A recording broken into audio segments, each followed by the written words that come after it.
সালামু আলাইকুম রহমতুল্লাহ বারাকাতু। দেওফাশা তরফদার বাড়ির শামীম তরফদার ভাই কার চেকিং রেস্টুরেন্টের স্বত্বাধিকারী, মানবতার ফেরিওয়ালা, লন্ডন প্রবাসী।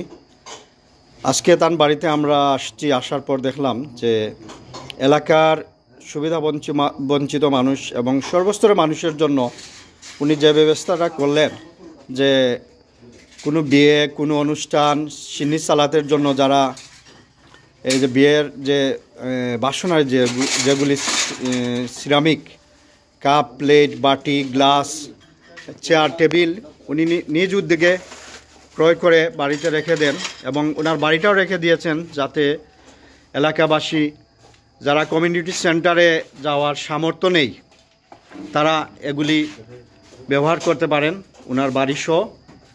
এই দেখেন উনি এই মহৎ উদ্যোগ নিয়েছেন, আমার কাছে ভালো লাগলো, এই জন্য আমি ভিডিওটা করলাম। এই যে ওনার চেয়ার, টেবিল, এরপর এই যে কাপ, প্লেট এবং রমজান মাসে তারাবি পড়ান। গ্রামের পুরো গ্রামের মহিলা আসেন, প্রথম তারাবি হয় ইমাম রেখে, মহিলা ইমামের মাধ্যমে, এবং আগামীকালকে শীতবস্ত্র বিতরণ করা হবে, খুব ভালো মানের কম্বল এবং মাদ্রাসার ছাত্রদের জন্য পোশাক।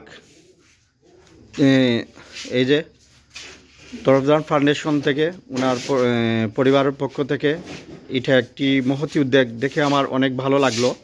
যে শামীম ভাই সবচাইতে ভালো যেটা এটা ভালো লাগলো যে এই যে কমিউনিটি সেন্টারে যেতে হলে একটি পরিবারের 15-20 হাজার একটা টাকার প্রয়োজন হয়। ওনার পুরা ঘরটা রেখে দিয়েছেন কমিউনিটি সেন্টার হিসাবে। যারা এলাকার একটু দারিদ্র মানুষ যারা আছেন, অসহায় মানুষ আছেন, সামর্থ্যহীন মানুষ আছেন, তাদের জন্য।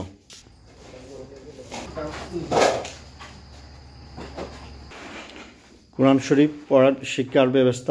রমজান মাসে যারা তারাবি পড়েন, কার্পেট এবং বিয়ের বর কন্যা বসার গদি এবং